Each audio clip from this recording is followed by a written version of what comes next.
ભારત માટે ખુશખબર સામે આવી છે।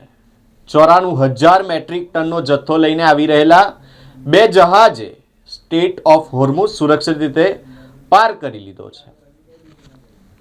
BWTYR અને BWELM નામના બંને જહાજો સ્ટેટ ઓફ હોર્મુઝ પાર કરીને ભારત આવવા માટે રવાના થઈ ગયા છે।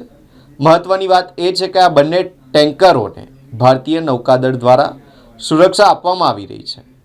સરકારના જણાવ્યા મુજબ આ બંને ટેન્કરો આ અઠવાડિયામાં મુંબઈ બંદરે પહોંચવાની સંભાવના છે। આ પહેલાં પણ ભારતીય ધ્વજવાળા 4 LPG ટેન્કરો મહત્વપૂર્ણ દરિયાઈ માર્ગ સ્ટેટ ઓફ હોર્મુઝને પાર કરી ચૂક્યા છે, જ્યારે અન્ય 3 ટેન્કરો હજુ પશ્ચિમ વિસ્તારમાં ફસાયેલા છે।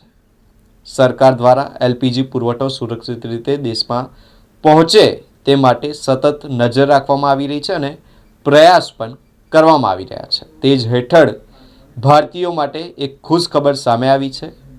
2 LPG ટેન્કરો સફળતાપૂર્વક હોર્મુઝ સ્ટ્રેટ પાર કરીને ભારત આવવા રવાના થયા છે।